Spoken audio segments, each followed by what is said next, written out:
इन्होंने 100 साल से जो हमारे हेडवर्क का बैराजेस का स्ट्रक्चर था उसको बर्बाद कर दिया है महकमा नहार ने। मुस्तकबिल के लिए अर्ली वार्निंग सिस्टम बशमूल जो पहाड़ी इलाकों पर था उस पर रडार की तनसीब की जा रही है। लोग ऐसा कह रहे हैं कि अगर जलालपुर में सैलाब को तबाही से बचाना था तो आपको पहले बंद तोड़ दिया जाना चाहिए था, जो कि आपने बाद में तोड़ा। इस पर काफ़ी बाज़गश सुनाई दे रही है कि बचाया जा सकता था या नहीं बचाया जा सकता था। लेकिन मियां गफ्फार साहब, क्योंकि आप वहीं पर कहीं करीब में मौजूद हैं, मैं चाहती हूँ कि आप हमें ज़्यादा बेहतर इस बारे में बता सकते होंगे कि क्या हो सकता था तो क्या नहीं हो सकता था। क्या कहते हैं आप? जी, बिस्मिल्लाहिर्रहमानिर्रहीम। देखें, असल जो प्रॉब्लम है वो ये है कि पानी जो है वापस आ रहा है, पानी बैक मार रहा है। इन्होंने 100 साल से जो हमारे हेडवर्क्स का बैराजेस का स्ट्रक्चर था उसको बर्बाद कर दिया है महकमा नहार ने। जो अंग्रेजों का बना हुआ दरियाओं के ऊपर और जो नहरी निज़ाम था, जितने भी हेडवर्क्स थे वहां से जो नहरें निकलती थी, सबसे पहले उन्होंने ये तजर्बा तौंसा में किया, वहां बर्बाद किया। फिर उन्होंने जनाब बराज में किया, वहां खराबी की। अब इन्होंने हेड तौंसा में इन्होंने ये किया कि डाउन स्ट्रीम में, यानी कि हेड को क्रॉस करके जब पानी आगे गुजरता है तो आगे इन्होंने कंक्रीट की एक दीवार खड़ी की हुई है। अच्छा। अपनी तरफ से इन्होंने हेड को बचाया, लेकिन उस दीवार की वजह से पानी की फ्लो में शदीद रुकावट है और पीछे से जो बहुत स्पीड से पानी आ रहा था अप टू सदनाई और अप टू हेड मोहम्मद वाला, हेड मोहम्मद वाला से आगे शेरशाह और शेरशाह से जलालपुर तक, शुजाबाद तक जो है वो पानी वापस आ रहा है, पानी आगे गुजर नहीं रहा। ये बहुत बड़ा टेक्निकल फॉल्ट है और इसके ऊपर कोई बोल नहीं रहा। ये साबका हुकूमतों में ये बने थे और ये डिजाइन गलत है। और दूसरी बात ये कि देखें, जलालपुर से शुजाबाद कदरे बुलंदी पे है, ऊंचा है। आज शुजाबाद में बंद टूट गया और पानी दाखिल हो गया है। तो अभी पानी पिछले 6 दिन से जलालपुर में खड़ा है, वहां से निकलने का नाम नहीं ले रहा। और तीसरी बात ये है कि आप हैरान होंगी कि अलीपुर का इलाका सीडपुर जो है वो हमेशा, वहां कभी भी दरिया चनाब का पानी नहीं आता था, वहां दरिया सिंध का पानी आता था।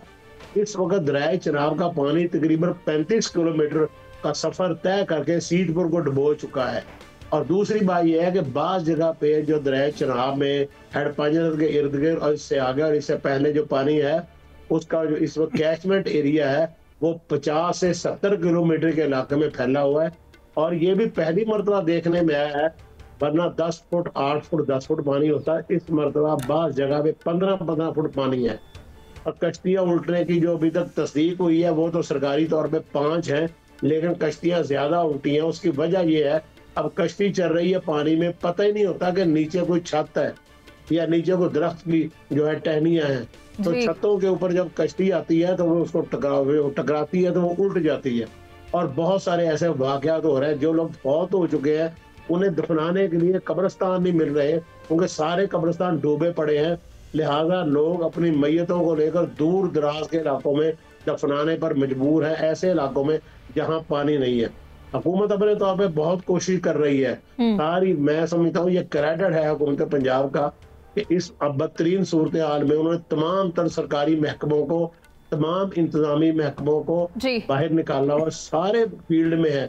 जिनका सैलाब से ताल्लुक है वो भी और जिनका ताल्लुक नहीं है वो भी फील्ड में है। इसके बावजूद जो है ये इतना बड़ा अजाब है कि ये कंट्रोल नहीं हो रहा। और मैं समझता हूँ कि हेड पाइजनस पे जो इन्होंने डाउन स्ट्रीम में जो दीवार बनाई है, जो टेक्निकल लोग बता सकते हैं। इस हवाले से मेरी अजीज यूनिवर्सिटी के प्रोफेसर है, वो हाइड्रोलिक्स के हैं, डेमो के माहिर है, हेडवर्क से माहिर है। उनका क्या कहना है? मेरी उनसे बड़ी तफसीली बात हुई है। उन्होंने 2018 में चीफ जस्टिस ऑफ पाकिस्तान जो उस वक्त के थे, उन्हें खत भी लिखा था और उन्हें कहा था कि इस पे बड़े पैमाने पे तहकीकात होनी चाहिए, ये बैराजेस को नुकसान पहुंच रहा है। अब आप खुद देखें कि जब बैराज से स्पीड से पानी निकलेगा, उसके आगे एक दीवार रुकावट बना के खड़ी होगी तो वो तो बैराज को नुकसान पहुंचाएगा। देखा जाए तो इन्होंने 1000 फुट इजाफा किया हेड पांजनाद में।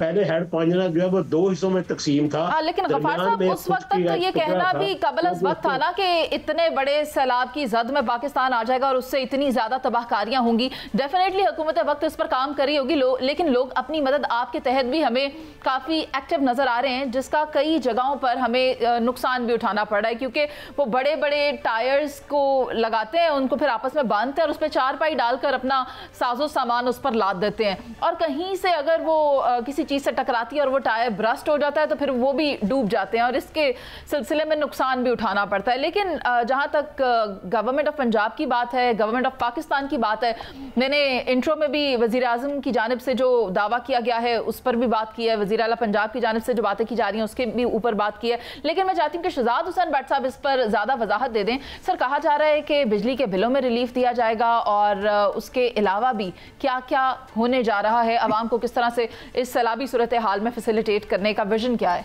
बहुत शुक्रिया मुनीज़ मोइन।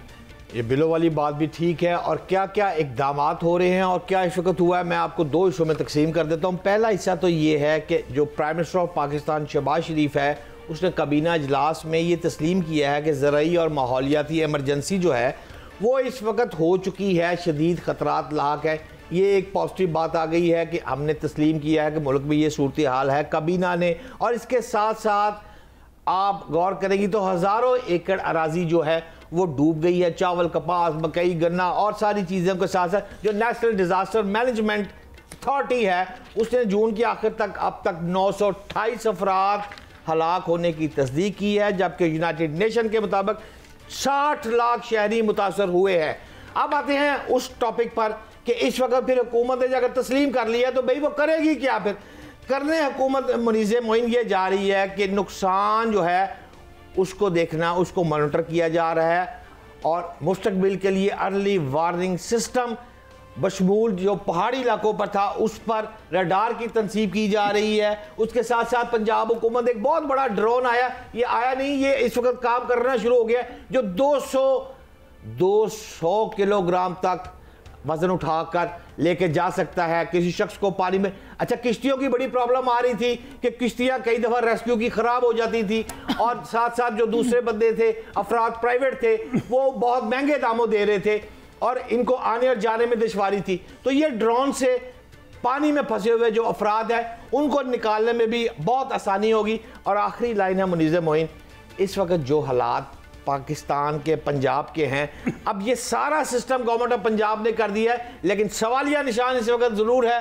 कि ये बिलियन ऑफ डॉलर, ये इंटरनेशनल एड, हुकूमती बजट पे कट कितना लगेगा, होगा क्या, कहाँ से आएंगे ये पैसे और कहाँ से कमाए जाएंगे ये पैसे। ये हुकूमत की एक देखने वाली पॉलिसी है कि आइंदा दिनों में वो क्या करती है। सायरा जी, आप गालिबन ये सोच रही हैं कि ये पैसे कहाँ से आने हैं या आप कुछ और बताना चाह रही हैं? लेकिन मैं ये भी चाहूंगी कि आप हमें सिंध की सूरत हाल पर भी थोड़ी रोशनी डाल दीजिएगा।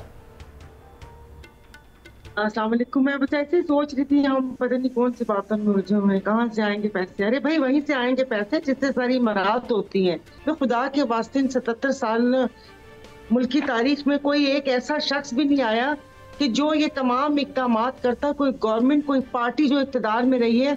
और आपने कहा ना कि ये अभी कुछ कोई किसी ने कहा कि कोई बंद वगैरह, अच्छा ये बंद, भाई जो लोग होते हैं ना वो 100 साल आगे आने वाले 100 साल पहले की प्लानिंग करते हैं। तो अब जब से ये हुआ है माहौल, आप यकीन नहीं करें, एक तो पहले मैंने ट्विटर का इस्तेमाल वो कहते हैं ना कि बिल्कुल ही कम कर दिया, ना होने के बराबर, कि यहाँ पर कोई सोच समझ वाला कोई इंसान, कोई थिंक टैंक, आप पता कलामी की माजरत। सायरा जी, आप 100 साल की बात कर रही हैं, वो शारा भुट्टो के बारे में भी बताइएगा, वहां तक पानी तो नहीं पहुंचा? तो वो मैंने कहा सब एक दूसरे पे, अब शारा भुट्टो पे एक सवाल उठा, बजाय कि सिंध गवर्नमेंट उसको गलती तस्लीम करती, मे भी वो डायरेक्ट इन्वॉल्व ना हो, जो इंजीनियर था, जो बनाने वाला था, जो उससे मुल्का डिपार्टमेंट है, उल्टा उन लोगों ने उसकी सफाइयों और लोगों के ऊपर खुदा जाने क्या क्या कहना शुरू कर दिया। वो उसके ऊपर बाकायदा पूरी रिपोर्ट है, जाकर देखा है सारा। वो मैं इसको सियासी रंग मैं कहती हूँ मत दे, लेकिन जो कसूरवार है उसको सजा मिलनी चाहिए। मुनीज़े जो एक रिजर्वायर बनाया हुआ है, जो छोटा सा बंद बनाया हुआ है, उस पे उस इंजीनियर ठेकेदार ने मट्टी भरकर, आपने देखा होगा वो कितनी बुरबुरी सी मट्टी है और इसके ऊपर इतनी मोटी सी 2 या 3 इंच की सड़क है, और कहते हैं कि हमने इसको कट लगाया है। कट नहीं लगाया, वो बह गई है। सवाल सायरा जी ये है कि इंतजामिया क्या कर रही है, पीडीएमए क्या कर रहा है या फिर डीडीएमए क्या कर रहा है? सलमान आबिद साहब, आप इस बारे में बताएं। देखिए जी, पहली बात तो ये है कि ये 35 बरस के बाद एक बहुत बड़ा सैलाब जिसका सामना पाकिस्तान को है और 45 लाख से 50 लाख अफराद इससे बराह रास्त मुतासर हुए हैं। 5000 के करीब देहात जो है वो मुतासर हुए हैं और 1000 के करीब अफराद जो हैं वो इसका निशाना बने हैं, यानी हलाक हुए हैं। अब सवाल ये है कि इस वक्त हुकूमत जो है वो आप देखिए कि जिस वक्त हुकूमत का वज़ीर या वज़ीर आला या गवर्नर या प्राइम मिनिस्टर खुद बराह रास्त जाकर किसी जगह पर जाकर खड़े होते हैं तो वहाँ तो आपको इंतज़ामी मशीनरी बड़ी हरकत में नज़र आती है। वहाँ तो हमें लगता है कि जैसे हुकूमत बिल्कुल नज़र आ रही है और बिल्कुल हुकूमत के इदारे जो हैं वो बड़े फाल तरीके से चीज़ों को करने की कोशिश कर रहे हैं। लेकिन जहाँ से हुकूमत के लोग जो हैं बाहर निकलते हैं, यानी वज़ीर आला, वज़ीर, गवर्नर, वज़ीर आज़म, तो साथ ही जो हमारी ज़िले इंतज़ामिया है उसकी नाहिली बहुत नज़र आती है। यानी आप अंदाज़ा लगाएं, जो डिस्ट्रिक्ट मैनेजमेंट सिस्टम है, मैं बार बार कहता हूं कि जो हमारा डिस्ट्रिक्ट मैनेजमेंट सिस्टम है ये इतना ज़्यादा ख़राब हो चुका है, इतना ज़्यादा इसमें ख़राबियाँ पैदा हो चुकी हैं कि इसमें इस्लाह के इम्कानात एक बड़ी रिफॉर्म्स के बगैर मुमकिन नहीं है। आप देखिए कि हमारी ब्यूरोक्रेसी जो है वो जिस तरीके से एक कोऑर्डिनेशन होनी चाहिए थी डिस्ट्रिक्ट की प्रोविंशियल गवर्नमेंट के साथ, प्रोविंशियल गवर्नमेंट्स की, फिर फेडरल गवर्नमेंट के साथ, वो ब्यूरोक्रेसी के अंदर जो हमें फुकदान नज़र आता है, ना उनके पास कोई असेसमेंट नाम की कोई चीज़ थी, ना उनके पास कोई अकाउंटेबिलिटी का सिस्टम था, ना उनके पास कोई मॉनिटरिंग सिस्टम था। एक रिएक्शनरी पॉलिसी थी जिसके तहत चीज़ों को करने की कोशिश की जा रही है। सलमान आबिद साहब, आप दुरुस्त फरमा रहे हैं कि DDMA को भी उसी तरह से काम करना चाहिए जिस तरह से NDMA काम कर रहा है। ये जो निचली सतह पर इदारे होते हैं ना, ये उस तरह से हमें काम करते दिखाई नहीं देते, लेकिन इनकी सरपरस्ती करना भी ज़रूरी है, अहकामात देना भी ज़रूरी है। यहाँ सवाल ये पैदा होता है कि आज हम जिस सैलाब की लपेट में हैं और उसके बाद जो हम सफ़र कर रहे हैं उसका असल जिम्मेदार कौन है? हालात हैं, आवाम है, हुकूमत है? आपको क्या लगता है? सबसे पहले मैं चाहती हूँ सलमान आबिद साहब आप ही जवाब दीजिएगा, डिबेट ओपन है इस पर। देखिए, बात यह है कि हम किसी एक को कसूरवार नहीं कह सकते। हम ये कहें कि हुकूमत कसूरवार है, हम कहें कि लोग कसूरवार हैं, हम कहें कि इंतजामिया कसूरवार है, हम कहें सियासी जमातें कसूरवार है। मजमूई तौर पर हमारा जो गवर्नेंस का निज़ाम है वो बुनियादी खराबी पैदा कर रहा है, और गवर्नेंस के अंदर जो जदीद तरीके आने चाहिए थे गवर्नेंस को लीड करने के लिए, वो हमने अभी तक नहीं किए हैं। हम वही रवायती तरीकों से चीज़ों को डील करने की कोशिश कर रहे हैं। अचानक सैलाब आता है, अचानक बारिश आती है तो हम बहुत ज़्यादा एक्टिव हो जाते हैं, हम बहुत ज़्यादा प्रोएक्टिव होकर काम करने की कोशिश करते हैं, लेकिन जैसे ही सैलाब पीछे जाता है, बारिशें ख़त्म होती हैं, तो फिर हम जो है फौरी तौर पर जो है ना वो सुस्त काम करना शुरू कर देते हैं। मैं तो मोहम्मद औरंगज़ेब जो वज़ीर ख़जाना है उन्हीं की बात को कोट करना चाहता हूँ, जिन्होंने कहा कि 2022 के सैलाब के बाद हुकूमत को जो इक़दाम करने चाहिए थे, आलमी इमदाद लेनी चाहिए थी, आलमी दारों से मंसूबे अपने अप्रूव करवाने थे, वहां पर हमने नाकामी का सामना करना पड़ा है। तो जो काम हुकूमत को एक लॉन्ग टर्म पॉलिसी के तहत करना चाहिए वही करेंगे, तो उससे आप इन चीजों को डील कर सकेंगे। डिबेट ओपन है। सारा जी, आप कुछ कहना चाहती हैं? जहां पर आपकी बुनियाद की ईंट ही टेढ़ी लगी हुई और आप कह रहे हैं कि इमारत सीधी हो, यहाँ पर तो पिछले 77 साल से म्यूजिकल चेयर चल रही है कि जैसे एक बच्चा रोता है तो वो बारी उसको दे देते हैं, दूसरा रोता है तो उसको बारी दे देते हैं, एक पीटता है कि लेवल प्लेइंग फील्ड कर दो, एक रोता है कि तराजू के पलड़े बराबर कर दो। इसमें अवाम और मुल्क और बाकी चीजें कहाँ गई? अवाम तो जिस तरीके से जिस तरीके से ये निजाम चला आ रहा है, जो हम देखते होते थे, जो हम लोग किताबों में पढ़ते हैं कि किस तरीके से यहाँ पर जिस वक्त हुक्मरानी की तब से यहाँ पर तो वही सब कुछ चला आ रहा है। इसको कौन सही करेगा? पूरे मुल्क की बात कर रही हूँ मैं, सिंध की भी बात कर रही हूँ, KPK की भी बात कर रही हूँ। इंतहाई काबिले एहतराम सायरा बानो साहबा, जो आप फरमा रही हैं कि ईंट टेढ़ी लगी हुई है, यहाँ तक बात दुरुस्त है आपकी, लेकिन इस टेढ़ी ईंट को हम सब ने मिलकर सीधा करना है ना। तो मैं आपको खुशखबरी दे रहा हूं कि इस वक्त जो मौजूदा क़यादत है वो ये टेढ़ी दीवार को सीधा कर रही है। और जो आप कह रही ना मुनीज़े को सिर्फ पंजाब नजर आता है, आप अपने दिल पे हाथ रख के पंजाब सबसे ज्यादा क्या काम करता है वो आपको नजर नहीं आ रहा? गफ्फार साहब, आप कुछ कहना चाहते हैं इस पे?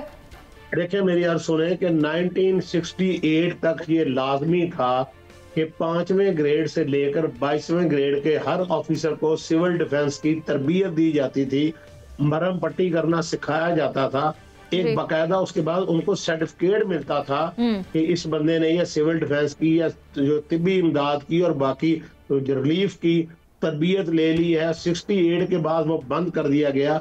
अब किसी के पास रिलीफ करने की, रिलीफ देने की बुनियादी तरबियत ही नहीं है। जो ऑफिसर्स वाली बात हो रही, वाकई वो आ जाते हैं, वो मेहनत भी करें, फील्ड में भी है, लेकिन तरबियत की कमी है। देखें, हमने नई नई गाड़ियां ली लेकिन हमने तरबियत नहीं ली। हमारे पास इतनी शदीद सूरत हाल खराब है कि इन्हें पता ही नहीं होता। जब कश्तियां पहुंच गई तो पता चला जी कश्तियों की जनाब मोटरें खराब है, उनकी जो मशीनरी है वो काम नहीं कर रही, कहीं पे चप्पू टूटे हुए हैं, कहीं पे और दीगर मसाइल हैं। वैसे तो गफ्फार साहब कहते हैं ना, जिसका काम उसी को सांझे। बहुत शुक्रिया कि आपने शिरकत की। लेकिन यहाँ पर ये कहना चाहती हूँ कि काम किया जा रहा है इस बात से बालातर होके कि किसका ताल्लुक कहाँ से है, क्योंकि इस वक्त पाकिस्तान जिस आफत की लपेट में है उसमें तमाम